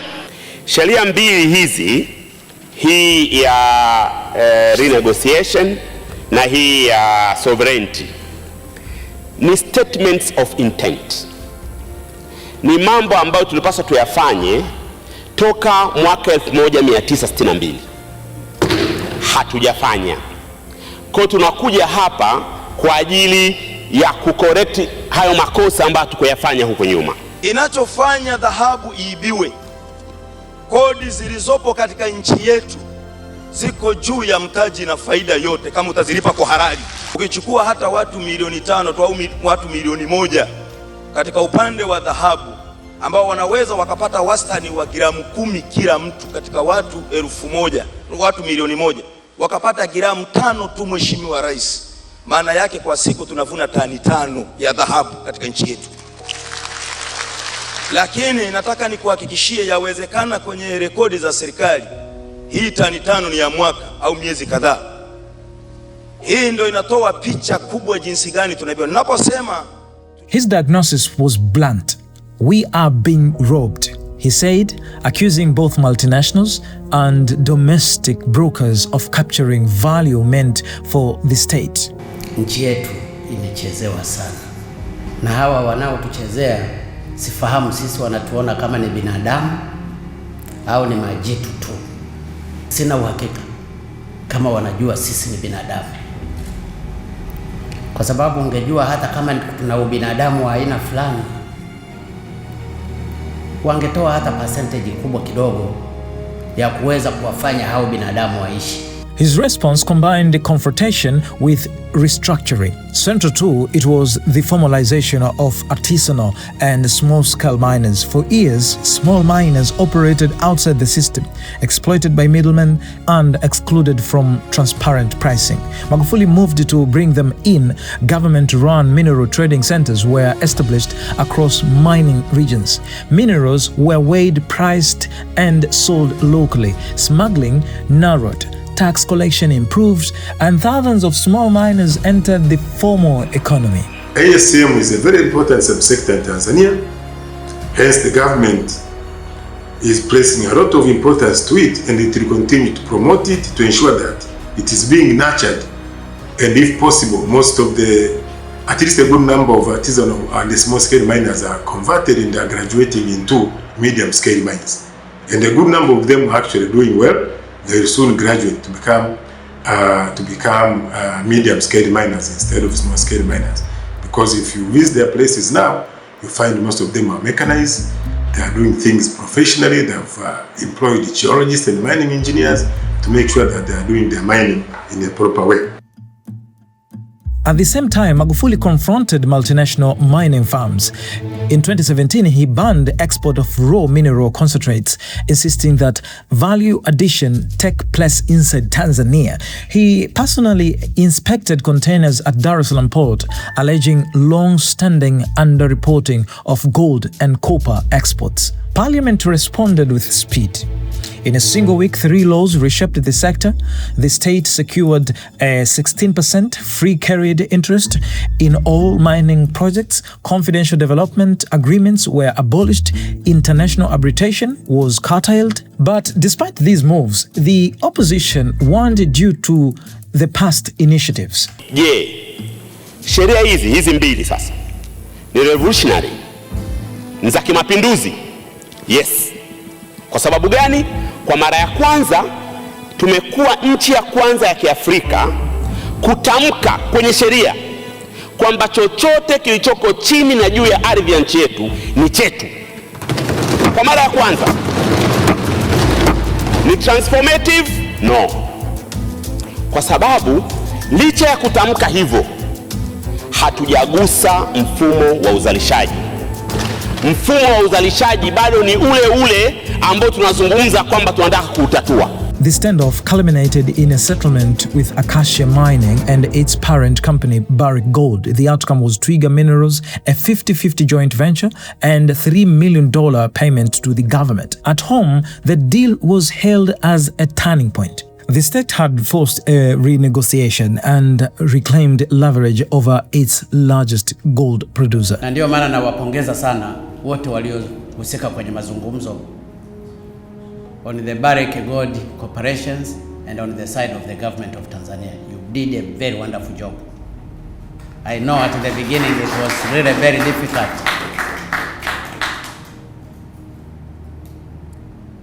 The number of Barrick Gold corporation at the beginning it was 14, and on the Tanzanian side it was 8.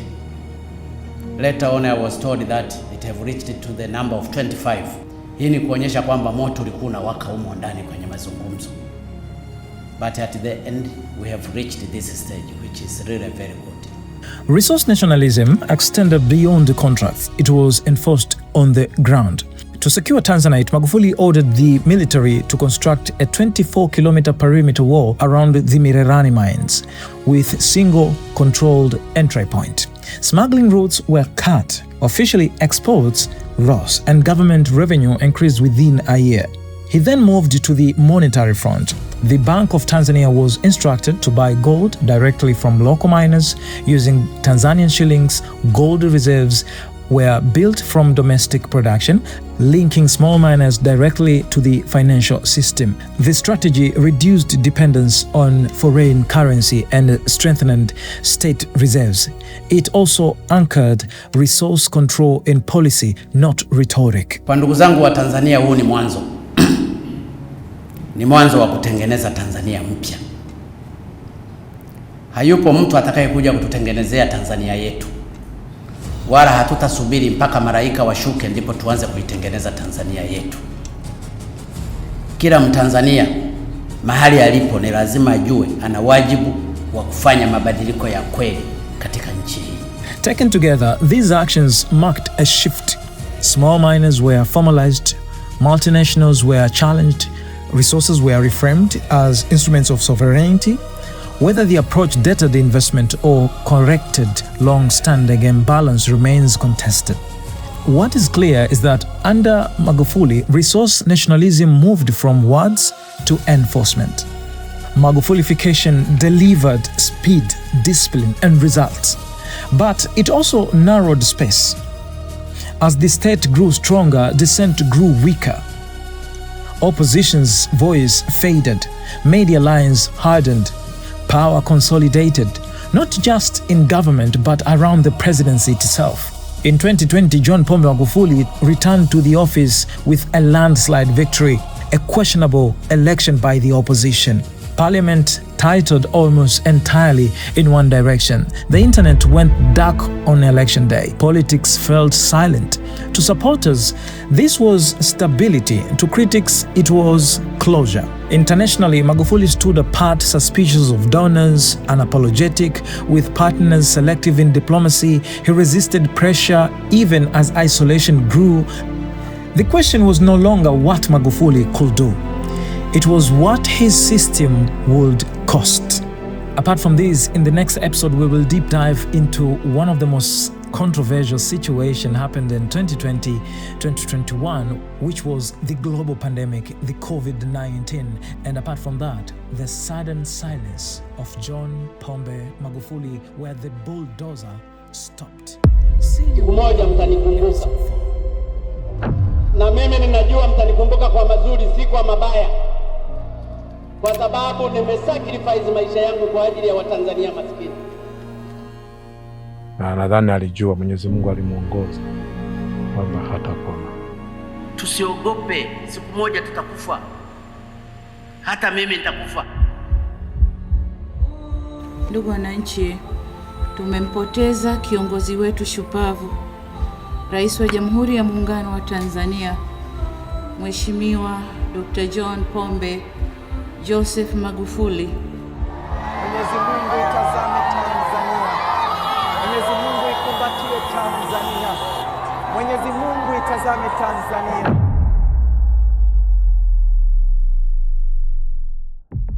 Mheshimiwa Spika, November 2015. His maiden speech to the 11th Parliament. Hatutakuwa na simire kwa mtu au kikundi chochote ambacho kitataka kuvuruga umoja na amani yetu kwa misingi ya udini, kwa misingi ya rangi, kwa misingi ya ukabila au kwa misingi ya vyama au ukanda.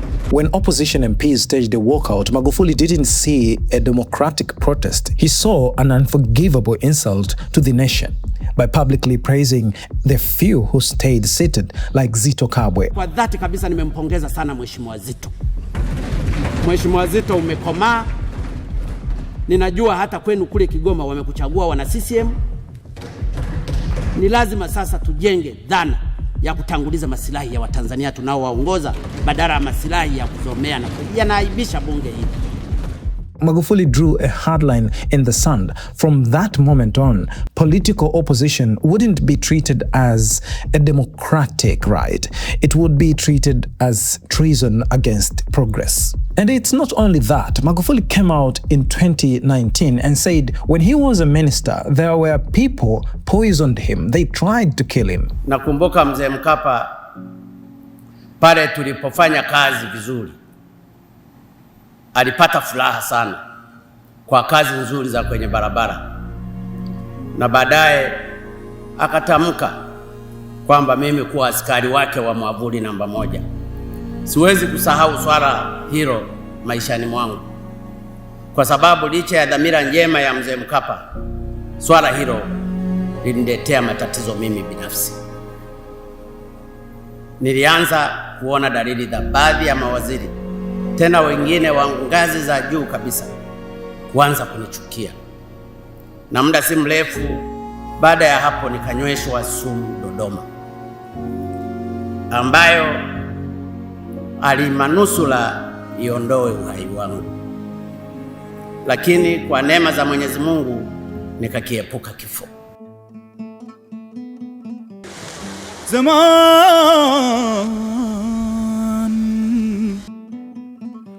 Zaman قلنا كسفر ظالم إلا لما شفنا ظلم صلاة زمن ده عجبنا. Let's pause a bit. Before moving forward, I would kindly ask you to subscribe this channel. Your subscription means a lot to us. Most of you who are watching these videos are not the subscribers. So become one of those people who are building this community. And you don't need to search these videos. They will just pop up on your timeline and your algorithm will just simply find them whenever we post our new episode. And that also being said, please put the notification bell on so whenever we post a new video, you get to be notified about all our videos. Yeah. So now let's continue with our documentary.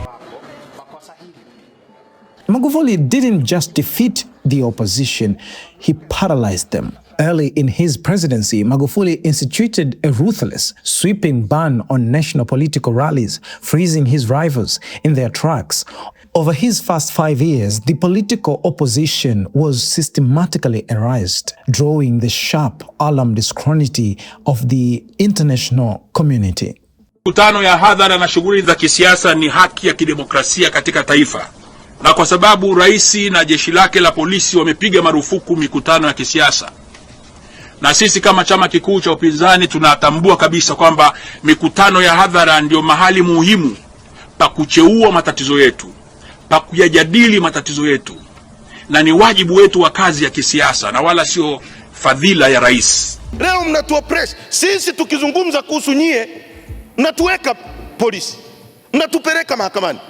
Lakini rais akizungumza kuhusu sisi mkitukashifu, nyie hakuna pa kupelekwa. Kwa tunachozungumza hapa ni kwamba ni lazima tuheshimiane. Watajitokeza wengine wa kuwachonganisha. Na wako wengine ambao wanapenda maandamano tu. Na saa nyingine wengine watasema wamezibwa kuzungumza. Watakaoleta vurugu mimi nitawashughulikia kikamilifu bila huruma.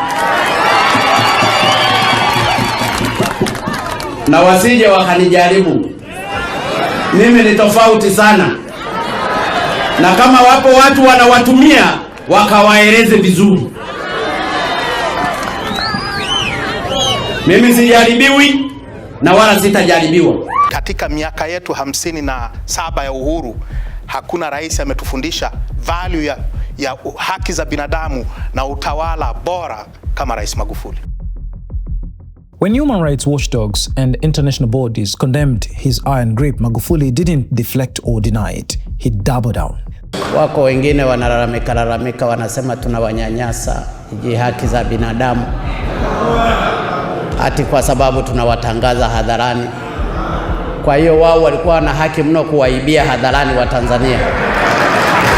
The media became the ultimate casualty of this strategy. His government enacted sweeping censorship laws to throttle the press and dictate the narrative. Media houses were blacked out, journalists were hunted, And through the Cybercrimes Act, even a critical text message from an ordinary citizen could trigger an arrest. Dissent was no longer a democratic right. It was a crime against the state. Yet, in the mind of the bulldozer, this iron grip was necessary sacrifice. Mateso walioyapata Watanzania mamilioni kwa sababu ya kuibiwa na hawa wachache, lazima na wao waanze kupata hayo mateso. Kwa hiyo kama ni haki za binadamu, ziko haki za binadamu tu kwa matajiri waliokuwa naiba, haki za binadamu kwa hawa walioibiwa hakuna haki. He was driven by singular righteous obsession, rapid development. To him, democracy was a distraction, and discipline enforced by fear, if necessary, was the only way forward. You were either building the country with him or you were standing in the way.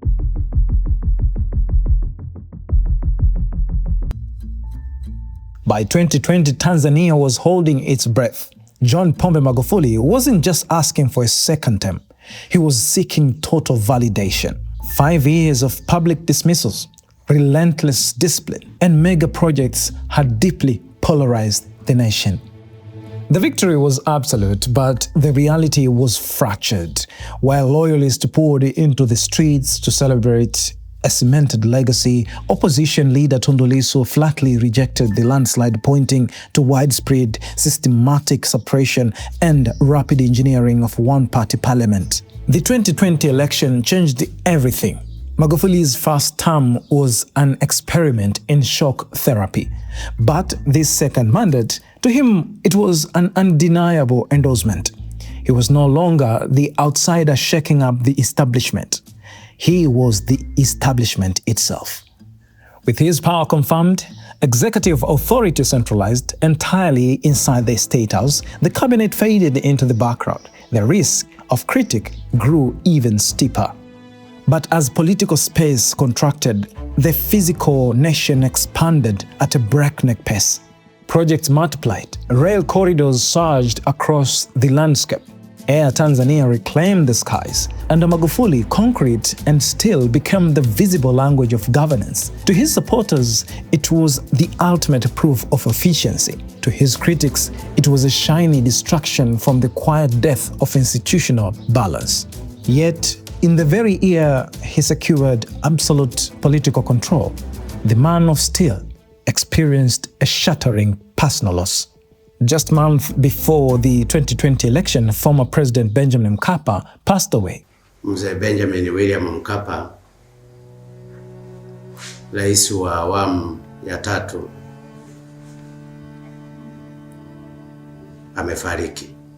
To the world, Mkapa was Tanzania's third president, but to John Pombe Magufuli, he was a father.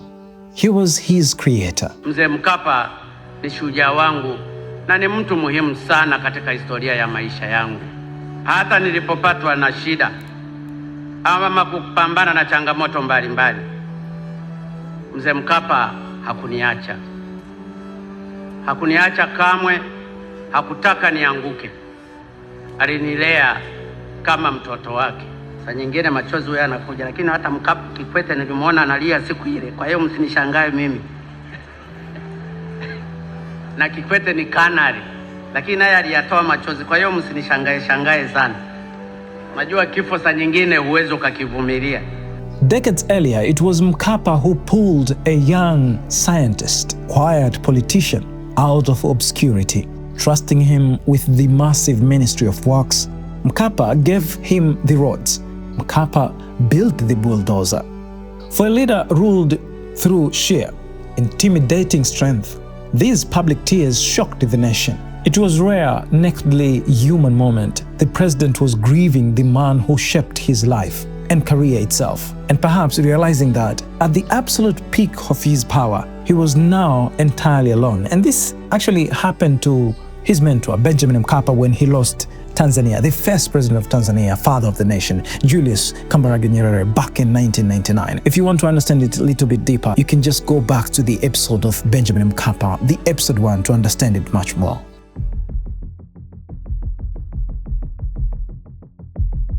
For decades, Tanzania diplomacy was defined by soft-spoken compromise and global cooperation. Magufuli tore up the script and even went far apart from his mentor's beliefs. Previous presidents crossed the globe courting allies and aid. Magufuli stayed home. He never left the continent. If the world wanted to deal with Tanzania, they had to come to his doorstep. Unapokwenda msafara wa rais, unaweza ukajikuta unaondoka na watu zaidi ya 40-60. Unapomtuma waziri wako, unaweza ukawa wameenda watu wawili. Hiyo ndio cost conscious. Na hicho ndicho tunachokifanya. Unafikisha uwakilishi wako 100% with less cost. On the global stage, his policy was brutally simple: transactional over conditional. Traditional Western powers, the World Bank, the IMF, and foreign multinationals were met with fees, unprecedented resistance. To Magufuli, their loans and contracts came loaded with lectures on human rights, governance, and what he saw as neo-colonial paternalism. The message was clear: Tanzania would chart its own path without Western prescription. Africa should move on their own. They are supposed to change the directions. We are supposed to focus according to our directions, according to our environments. That is the only way we can help our people. Nobody should come and say that he's there to solve the problems of our people. We are the one, we leaders, we are supposed to change the directions as far as economic is concerned for our people.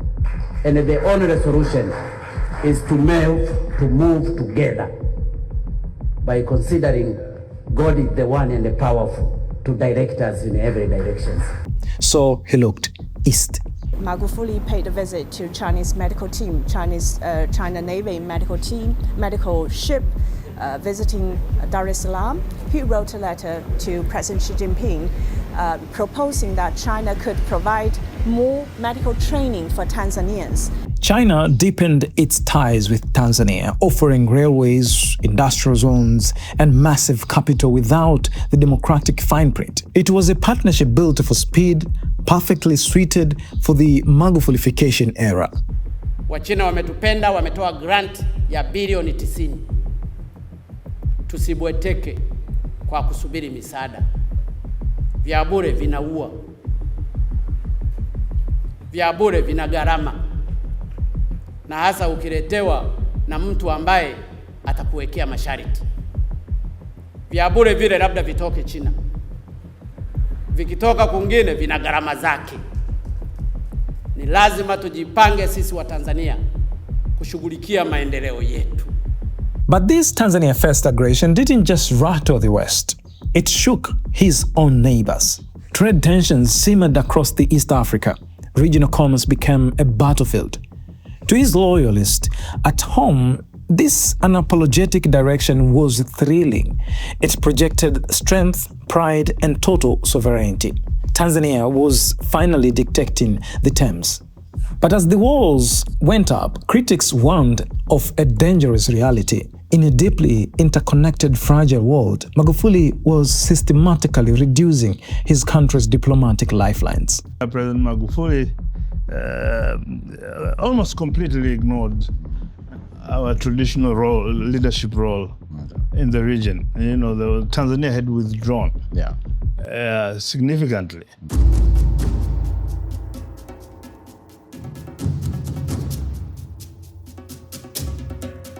In early 2020, the guest no one hoped or wanted arrived. China has identified the cause of the mysterious new virus. Coronavirus. Coronavirus. There are fears a rapidly spreading virus has reached Australia. This is a rapidly emerging situation. Samples were taken to Dar es Salaam for testing and result confirmed that the woman indeed was affected with the coronavirus. Serikali haijazuia barakoa. Lakini tuwe uangalifu katika kuchagua barakoa ipi ninavaa. Tutaangamia. As the world locked down, Tanzania briefly surrendered to the global panic. In mid-March, most of the activities were stopped. But the bulldozer was not built for standstills. Exactly 3 months later, the government threw caution to the wind. driven by devastating economic reality of locking down a nation where 80% rely on daily wages, Magufuli made a staggering pivot. Mtu anazungumza funga Dar es Salaam, funga Tanga, funga. Sifungi. Nilishasema. Ni lazima Watanzania tuishi, tuchape kazi na tuendelee kuchukua precaution. You see, Magufuli didn't just see this as a pandemic. He saw as an economic war. A war, he said, is far more dangerous than the regular ones. Vita ya uchumi ni mbaya. Na ndio maana nawapongeza watu waliovaa barakoa za kujitengenezea wao. Ninamwona mama pale amejivaa ya kitenge. Hongera sana mama. Markets reopened. Universities and schools resumed. Life boldly continued. Ndugu zangu wa Tanzania, tujue Mungu yupo. Mungu anaweza kila kitu. Tusiogope, siku moja tutakufa. Hata mimi nitakufa. Kutokana na alichokipanga Mungu, naweza nikafa kwa corona, naweza nikafa kwa nini. Na ndio maana mnaniona hata mimi sijavaa barakoa. Sio kwamba siogopi kufa. To justify this radical departure from global consensus, the president took direct aim at the science itself, local science. Zimetusaidia sana, tena kwa kiasi kikubwa sana. Kwanza kabisa niseme zimetuondolea hofu. Inasaidia kwa namna moja ama nyingine kwa sababu tunazitumia. Unapopata kikohozi, unaweza kutumia asali, unaweza kutumia ndimu, unaweza kutumia tangawizi, vyote kwa pamoja na vikakusaidia. The revelation that a goat and a papaya had allegedly tested positive sent shockwaves across the globe. But at home, it was a masterstroke of a political theater that delegitimized the imported testing kits. Umepeleka sample ukamwambia huyu ni binadamu, halafu ikaja ikaletewa positive kwamba ina corona. Maana yake labda mapapai yote yale nayo yangewekewa isolation. Kwa hiyo ukishagundua kitu hiki, lazima ujue kuna mchezo wa ajabu unafanyika kwenye vipimo hivi. To his supporters, the decision to keep the country moving was an act of economic salvation. A strict lockdown didn't just mean staying home, it meant starvation. By defying the panic, Magufuli preserved livelihoods and shielded the working class from ruin. But to his critics, it was a terrifying, deadly gamble. Following the goat and papaya tests, Tanzania simply stopped releasing COVID-19 data. Transparency vanished entirely. The official case count was frozen in time at 509. In the middle of global catastrophe, how does a nation balance absolute sovereignty with scientific consensus? And when the data disappears, how do people know who to trust? This actually raised a lot of questioning in the media among people everywhere.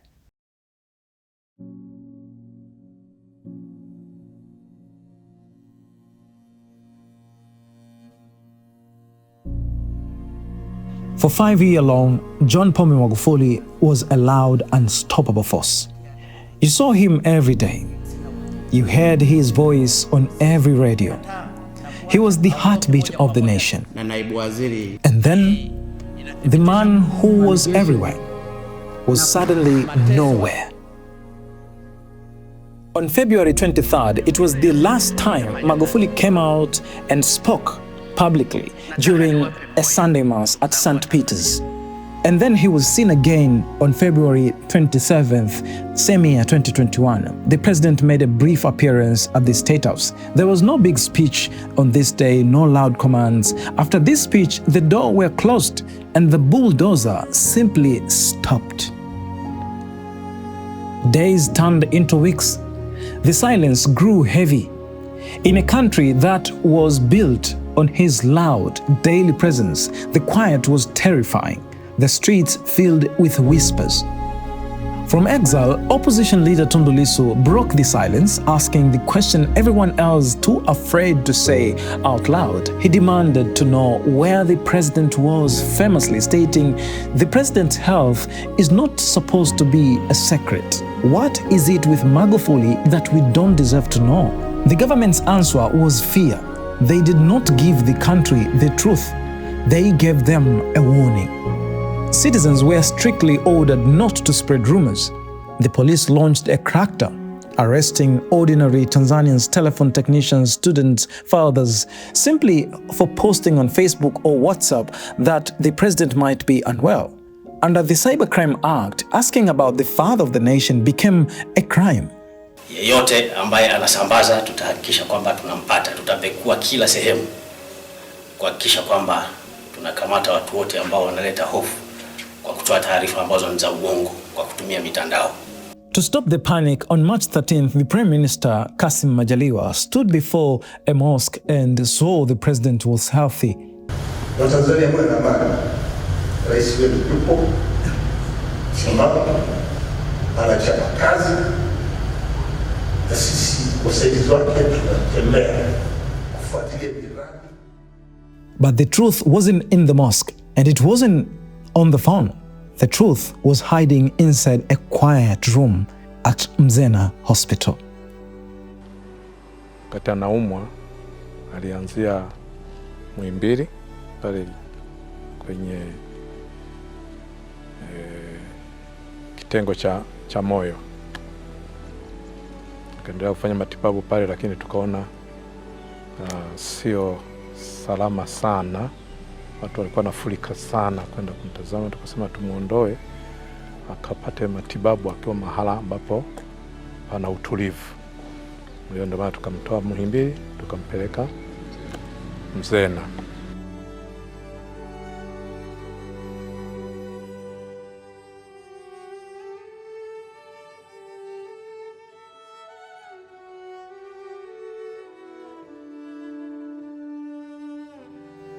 For the first time, the country's most powerful man was completely powerless.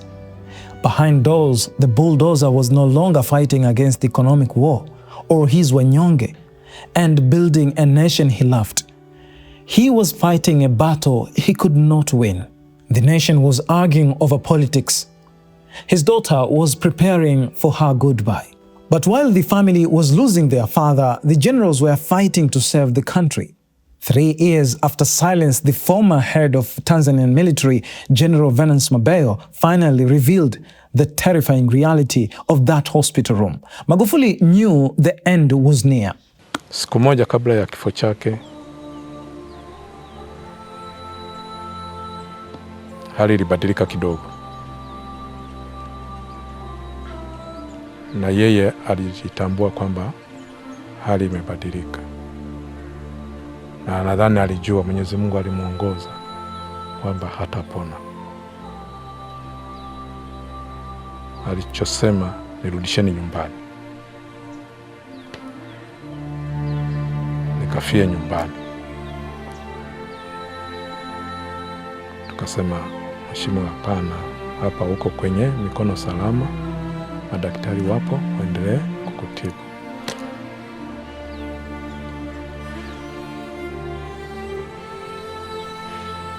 Niseme jambo ambalo labda alikuwahi kusemwa huko nyuma. Sasa nilikuwepo pale, aliniita CDF njoo. Kaniambia siwezi kupona. Waamuru hawa madaktari wanirudishe nyumbani. Kufika jioni saa 12:30 hivi au saa 1 kasoro akakata roho. The president was dead. With the military securing the transition, the decision was made. A phone call was placed to Tanga. The vice president was summoned. The secret could no longer be kept. Tumempoteza kiongozi wetu shupavu, Rais wa Jamhuri ya Muungano wa Tanzania, Mheshimiwa Dr. John Pombe Magufuli, ambaye amefariki kwa maradhi ya moyo katika hospitali ya Mzena jijini Dar es Salaam alipokuwa akipatiwa matibabu. Mwenyezi Mungu itazame Tanzania. Mwenyezi Mungu ikumbatie Tanzania. Mwenyezi Mungu itazame Tanzania. Mwenyezi Mungu itazame Tanzania.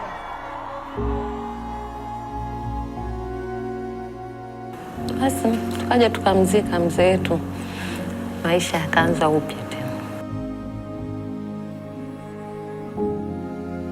5 years after the sudden silence, the dust has settled, but the debate still burns.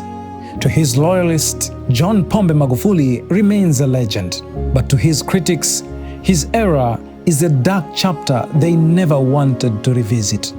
Huyu ni rais aliongoza kwa muda mfupi kuliko wote waliomtangulia, lakini aliacha maumivu mengi makubwa kwa wengi na aliharibu mifumo mingi ya utawala. Hakika, never and never again. Magufulification was more than just a presidency. It was an earthquake that permanently reshaped what citizens expect from their government. Tunapanga 40% ya fedha tunazozikusanya kwenda kwenye miradi ya maendeleo. Sio kwenye chai ofisini. Sio kusafiri kwenda nje. Sio semina. Na ukifanya haya, ninajua wenzangu watanichukia kidogo. Lakini ninajua Watanzania wananipenda pamoja na ninyi. Ninajua ninayoyafanya ni kwa maslahi mapana ya Watanzania, hasa Watanzania maskini. Kwa hiyo ndugu zangu, tuendelee kuchapa kazi, tuendelee kumtanguliza Mungu mbele, kila mmoja kwa imani yake, lakini tujenge Tanzania yetu. Mimi ni mtumishi wenu na nataka niwaambie ndugu zangu, siku moja mtanikumbuka. Na mimi ninajua mtanikumbuka kwa mazuri, si kwa mabaya, kwa sababu nimesacrifice maisha yangu kwa ajili ya Watanzania maskini. Kwa hiyo tusimame pamoja, tusibaguane kwa vyama, tusibaguane kwa ajili ya dini zetu, tusibaguane hata kwa makabila yetu. Sisi tuijenge Tanzania. History does not force us to choose between the visionary builder and the ruthless autocrat. It demands that we remember both. Nations are built through this exact tension, the coalition of ambition, debate, and progress. Today, Tanzania moves forward. The concrete remains, the scars remains, and the conversation continues.